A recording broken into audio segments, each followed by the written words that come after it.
Hi, everyone. Welcome back to another episode of the podcast. Today, I want to talk about how I quieted my negative self talk. This was actually an unintentional byproduct of my journey. This wasn't like a goal I had and then therefore created this step by step process of how I was going to heal. Like, it wasn't like that. This has all just been a wonderful, beautiful surprise and unintentional byproduct, like I said, of just the healing journey that I've been on. So, in preparation for this episode, I did some reflecting on what I believe took place or how this gradually happened over time. I want to talk about everything that I've learned about thoughts and beliefs and mindset and energetics and how I believe that has all played a role in this shift over time with my mindset and how I speak to myself.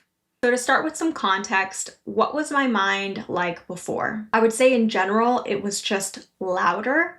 I spent a lot of time thinking about past events, overthinking, overanalyzing things I said, my actions. I thought a lot about future events in an attempt to plan or control. My mind was always divided between past and future, and it was very rarely focused on the present. I was also very judgmental and critical of myself. So I was always very aware of what my flaws were or what I perceived my flaws were, and those were sort of front and center. So it didn't matter how much good I did or believed that I had within me, I was still always focused on the flaws first, always like striving for perfection. I think in general, I was just really hard on myself. And in reflecting back, I think I've held the belief for a long time that whatever makes me different makes me wrong. That one, I'm not gonna lie, that one still lingers a little bit, but at least I'm aware of it and I don't make decisions from that place anymore. And what is my mind like now? I would say that it is quieter in contrast. I would say that my thoughts are more about present moment. I spend a lot less time overthinking and overanalyzing the past and a lot less time trying to control future outcomes. There's a lot more trust when it comes to future, and there's a lot more compassion when it comes to past. When I'm lost in thought, instead of spending that time being really introspective about the things that I could be doing better in sort of like a critical way, and not in a trying to be the best version of myself way, it was more of a overly critical of myself kind of way. Do you know what I mean? So when I'm lost in thought these days, it's more focused on this podcast and things that I want to talk about, or I think a lot about what an average day in my dream life looks like and how I can pull those thoughts, behaviors, and habits into the now, into the present moment. I think a lot about what I can be doing in each moment to feel more joy and more gratitude. So it's just been a huge shift in the thoughts that I have, and so much less focus on judgment and criticism and more focus on experiencing more joy. And yes, I still have my moments. If you listen to the last episode of this podcast, I dedicated a whole episode to me having a moment. So yes, I still have my moments. I'm still hard on myself sometimes, which is why this episode is titled Quieting My Negative Self-Talk. It hasn't gone away completely, but there has been a very, very, very noticeable shift in the way that I think and the way that I think about myself. So like I said, this was a gradual process. It happened over time. It was definitely not an overnight shift. And I am going to attempt to talk about what I believe took place in order for that shift to occur. And in an attempt to organize this episode in a way that makes sense, I want to start here. Okay, this is what I believe to be true. I believe that your thoughts and your beliefs impact your overall vibration, and I believe that your overall vibration impacts your thoughts. So notice this feels cyclical to me.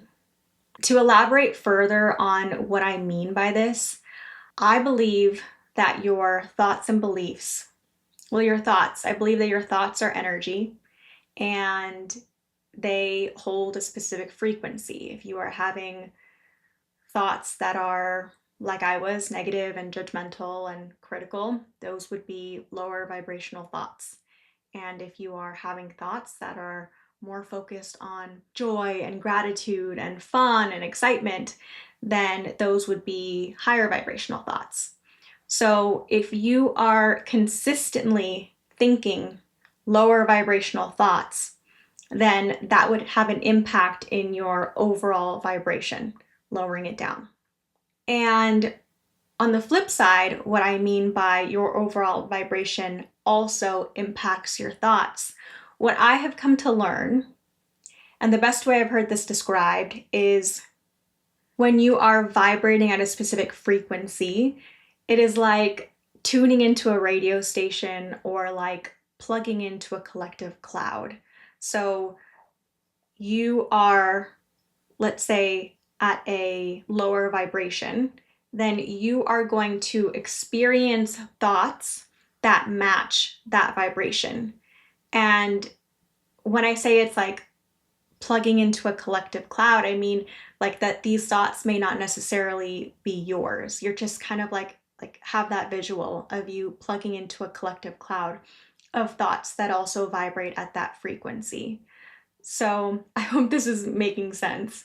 But what I'm trying to say is that you may be picking up on stuff that's not even yours, especially if you're someone who is more sensitive, like I would classify myself as. So, in summary, your thoughts impact your vibration impacts your thoughts. Okay. So, in an effort to organize this podcast, I want to talk about changing your thoughts from two different angles. One, changing your thoughts. And two, raising your vibration to change your thoughts. Okay, part one, changing your thoughts.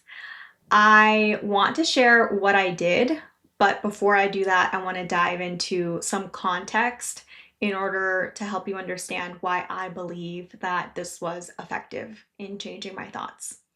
And in order to do that, I want to talk about the subconscious mind. So I really started learning about the subconscious mind when I started listening to Joe Dispenza.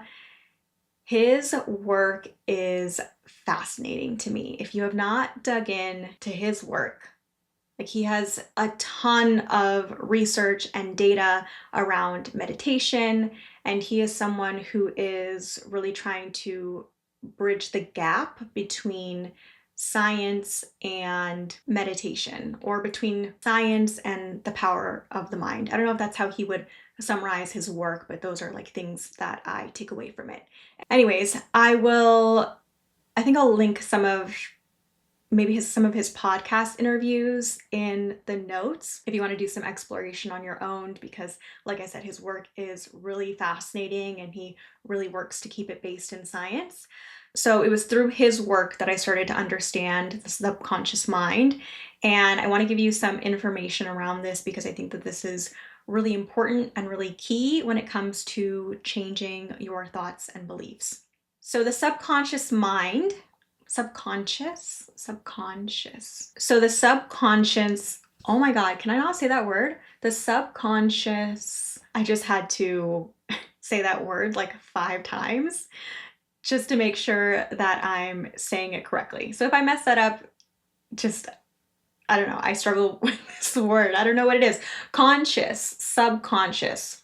Okay, the subconscious mind is associated with a brainwave state called theta. Fun fact, between the ages of 2 to 7, kids are walking around in a state of theta. That is their normal waking state. So if you're a parent, turn up the volume a little bit, listen closely. Between the ages of 2 and 7, that is when we are programming kids' subconscious minds. So when I say that, I mean if you have kids, or when you think back to you as a kid, how you were treated by your parents, by others around you, by the world, how your parents treated each other, how your parents treated themselves.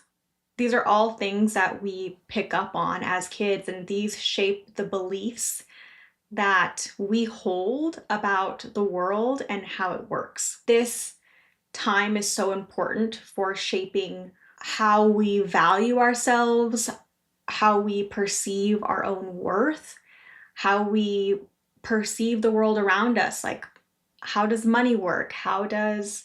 Or what do I think about food? This is like, do you have a scarcity mindset or an abundance mindset? Like, all of this is subconscious, and it's programmed at these early ages between 2 to 7. And I'm not saying that you don't continue to learn things or program things as you're older, but these are like very, very, very important years.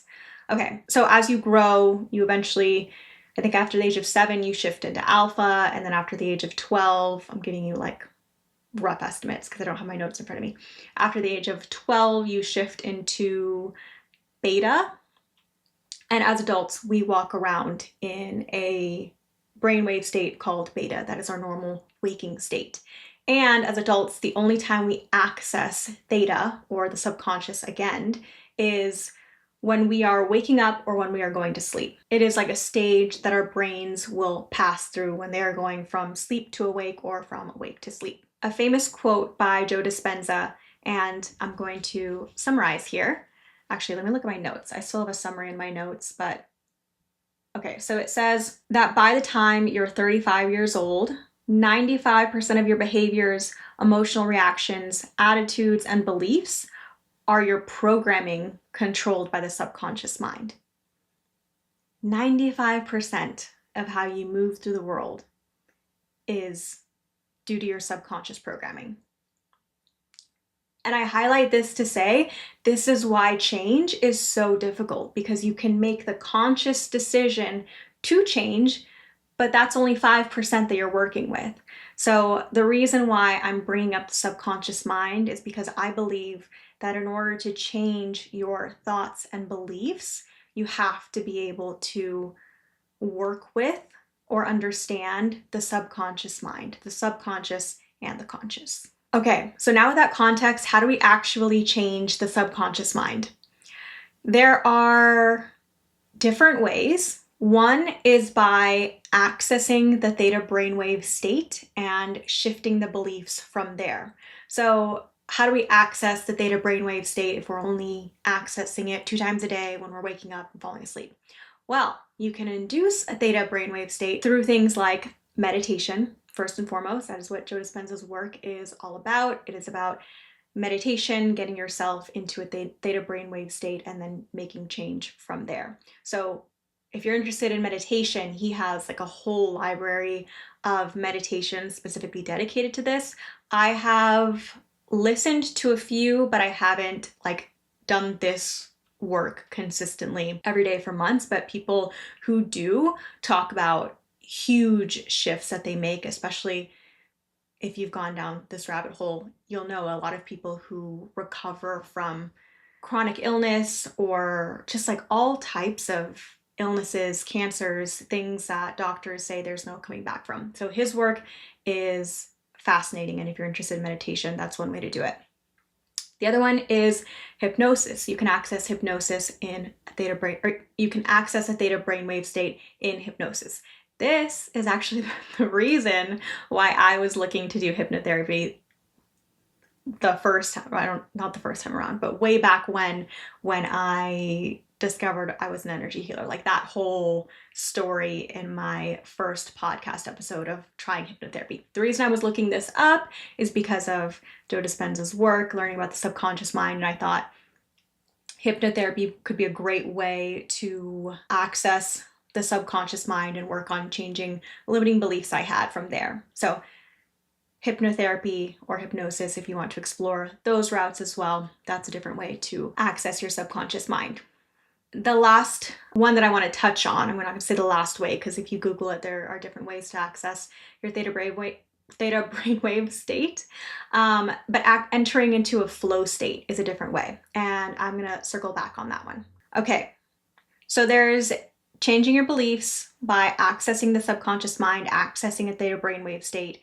And the other way is by building new neural pathways through repetition. So this is why affirmations is effective for some people. They're repeating phrases over and over and over and over again, building new neural pathways to strengthen or build and strengthen new beliefs. And then there's also challenging your thoughts in real time. So what I mean by this is becoming aware of your thoughts. When you become aware of them, challenging them in real time and replacing them with a new one. And either method, affirmations or challenging your thoughts in real time, this is a gradual process. This requires repetition.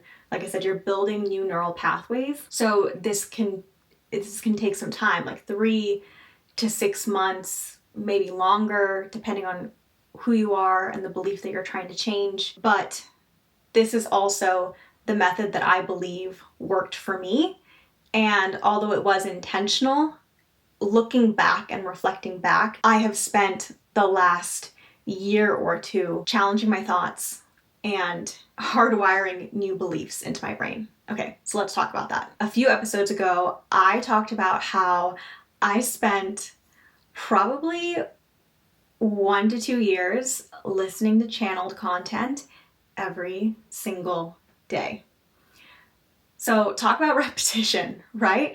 I really believe that before I did any healing work, before I quit my job and really started to commit to this work, I was listening to channeled content consistently. And it was after that that I first started to notice that my negative self-talk was starting to diminish. And the thing with channeled content, regardless of your beliefs around how channeling works, if it's a real thing, blah, blah, blah, the messaging, at least the channeled content that I've listened to, the messaging is consistent.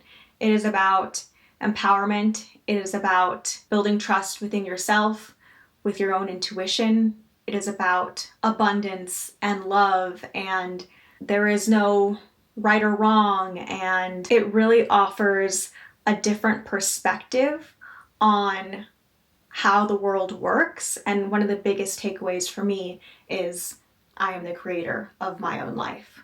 So listening to those type of messages every day for over a year, I'm sure that played a role in creating new neural pathways through repetition to change my beliefs about this world, how it works, my role within it. And I believe that it also helped me just develop more compassion for myself in the process. So aside from listening to channeled content all day, every day, being a little nuts about that, I will admit, there was also challenging my thoughts and replacing them with new ones. I would say that it was intentional in the sense that I was intentionally challenging my own beliefs in order to commit to this work of living intuitively and healing myself. I wasn't aware that it was going to quiet my negative self-talk. I wasn't thinking about that. That wasn't the end goal. Like I said, this was just a natural byproduct, a wonderful, very welcomed surprise. But yes, I have been intentionally challenging my thoughts for quite some time. So what does this look like? It looks like when you have a thought that does not serve you or the direction that you want to take your life in, you challenge that thought. So you can try asking, is this thought true? And try looking for evidence that it's not true. And then once you do that, replace it with a thought that is serving you. You can try just a shift in your perspective, maybe trying on a different perspective and seeing how that feels. So there are a lot of different ways to go about challenging your beliefs, and you can try on whatever works for you.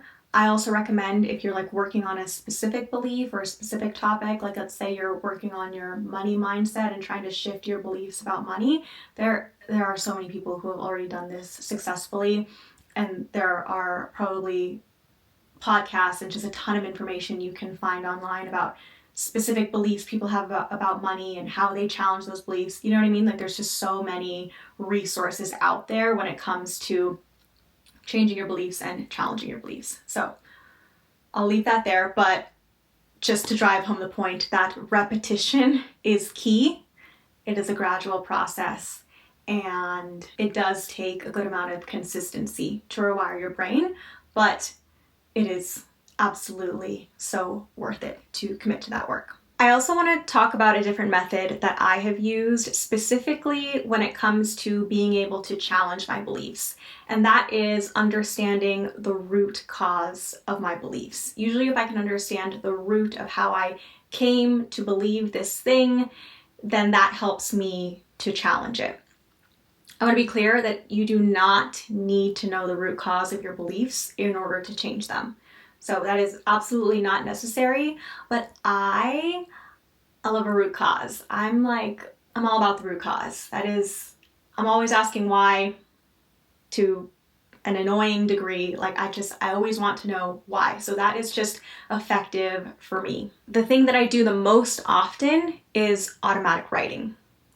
And I know that I've talked about automatic writing, or I've hinted at automatic writing several times in this podcast, so I actually want to take a minute and talk about it. Okay, so what is automatic writing? Automatic writing is the process of sitting down, pen to paper. Some people type. I use pen to paper, and it is writing like stream of consciousness. Like you just write, and whatever's coming to your mind, like you do not put that pen down. It doesn't matter if it is gibberish, if it is not making sense, like it is just full stream of consciousness. Okay, so this is where I want to talk about accessing theta brainwaves through the flow state.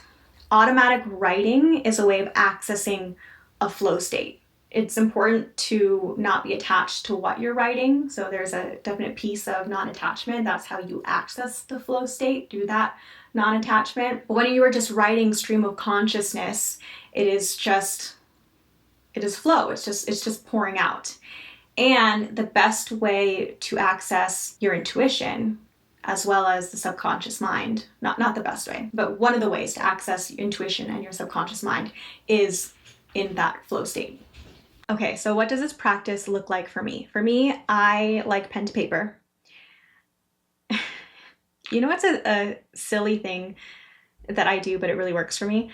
I take loose paper. I don't write it in a journal or a notebook, because I feel like I can get so real with myself when I can throw the paper away afterwards. When it's in a journal, it's always there's a little bit of hint of maybe someone might read this. So I feel like for me to fully release and attain that state of non-attachment, I like to write on loose leaf paper. So I will start by asking a question. I'll usually write that question at the top of the piece of paper. A question or an intention, whatever it is that you are wanting to know more about. And I will start to write. And I will start by writing what I do know about the answer, or what I think I know about the answer or the topic, just to get me into a state of flow, just to get the automatic writing going. And then eventually, usually 2 to 3 pages in, that's where I start to access the wisdom, the deeper root cause, the intuition, that just starts to flow out of me. I'll give you a really cool example of using this to access the deeper root cause or accessing the subconscious mind. So before starting this podcast, there was a piece of me that had to overcome this belief that my appearance like wasn't, I don't want to say worthy of being online, but like there was a piece of that, just like something about my appearance and feeling insecure about putting that on the internet. And I was like, where does this come from? Like, I don't have any memories as a kid of like, being called names or being told, being critiqued on the way that I looked. You know what I mean? Like, I just couldn't figure out where this was coming from, but I knew that this was a thing for me. And so I asked the question and I started to write. And an important piece that I forgot to mention is I continue to ask more questions. So as I'm writing, I'm asking why, or like deeper, or like how. Like usually my questions are a little bit more complex than that. They depend on what I'm writing, but I'm always asking myself more questions as I'm like digging deeper in. And I usually do like write down those questions just to keep the flow of the automatic writing going. So I was asking myself more questions about this topic of my appearance, and I finally heard the answer, and I heard the answer in Spanish. And for those that know me, I do not speak Spanish. I can understand bits and pieces. My parents are fluent, but unfortunately, I did not learn. So when I heard the answer in Spanish, and I heard a phrase that my grandmother had said to my mother. And I know this phrase because my mom has shared it with me in the past. She's shared this story. And it was in that moment where it clicked and I realized it's not even mine. This wound that I'm carrying around about my appearance is not mine. It is something that my grandmother said to my mother that then made my mother grow up insecure or having certain beliefs about her appearance that then me looking like my mother, I subconsciously took on as my own. So then being able to understand the root cause, kind of going back to challenging your beliefs, now when I have these moments about my appearance, I just remind myself, is that true? And that belief's not even yours, Lisa.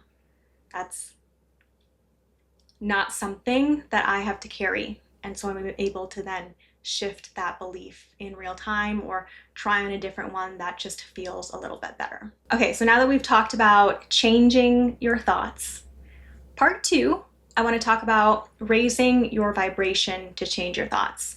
And again, going back to the beginning of the episode, this is about tuning into a different radio station, plugging in to a different cloud. I think the radio station one works better in this scenario. You want to just tune into the high vibrational radio station, right? You want access to those thoughts.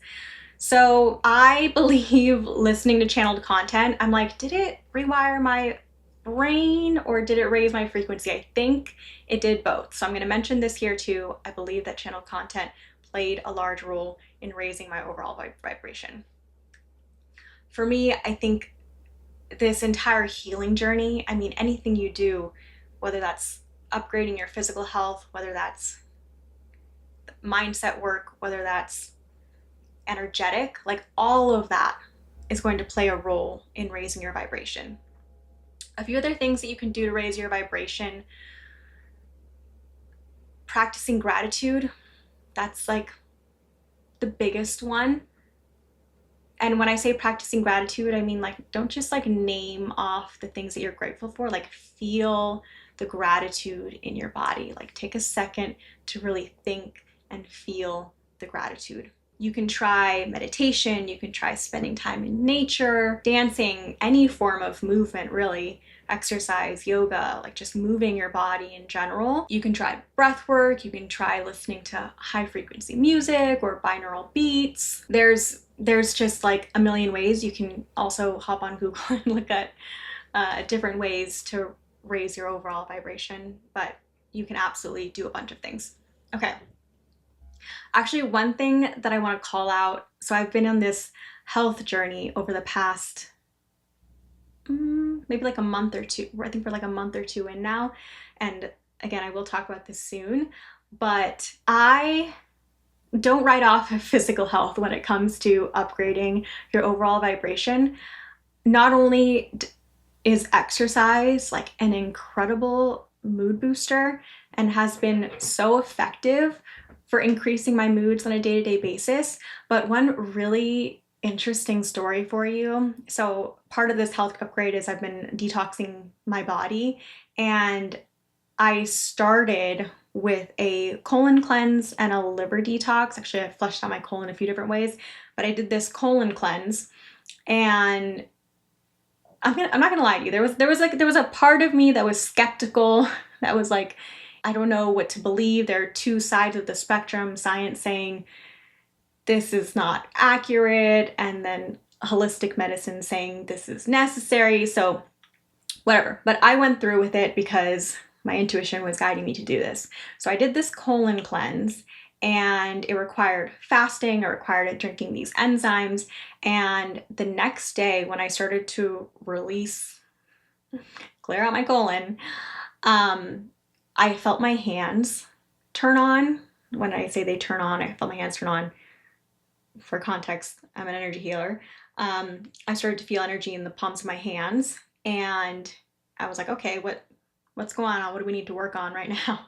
I was like lying in bed like I'd just woken up, and my hands went to my stomach, and they just started pulling out energy, just like pulling it out, pulling it out, pulling it out.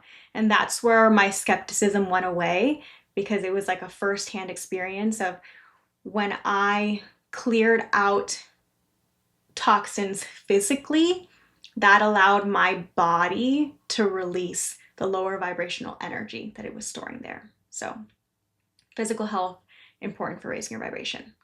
And that's also a good segue into my next point, or my next topic, which is you can raise your vibration by doing things to raise your vibration. You can also raise your vibration by clearing out lower vibrational energy. So you can do this a bunch of different ways. I've talked a lot about energy work and how I have used energy healing to release a lot of lower vibrational energy from my body. I clear my energy every single day. I clear my house every single day.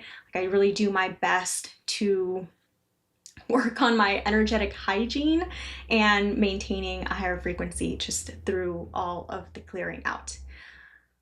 You can try somatic work, meditation, again, a million ways. Another one that I actually wanted to address, because we were on the topic of automatic writing, is writing release letters and burning them. So this is actually something that I learned to do in my mentorship program that I did a few months back. The very first homework, the very first piece of homework that we actually had was to write a letter to our mom, to our dad, and to our most recent ex. And in that letter, we were tasked with letting it all out.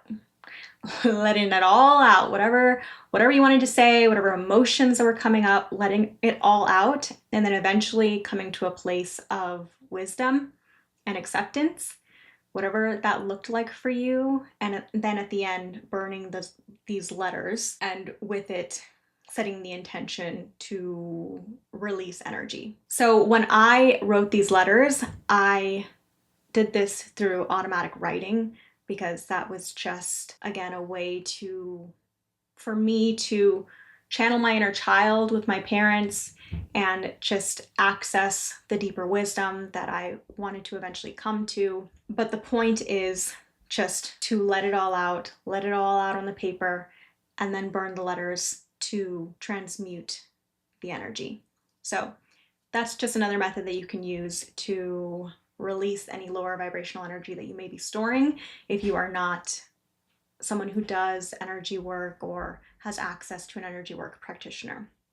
There's always ways to do it on your own. So that is all that I have when I was sitting down to reflect about what quieted my negative self-talk. These are the things that I believe that I did that played a role in changing my thoughts, my beliefs, my overall mindset, and quieting the mind to be less negative, less critical, and less judgmental towards myself. So I hope this was helpful in any way to anyone listening who may struggle with the same things that I did, and hopefully you're able to take away some sort of practice that you can incorporate to help with the same thing. So thank you all so much for listening, and I will talk to you again soon. Bye.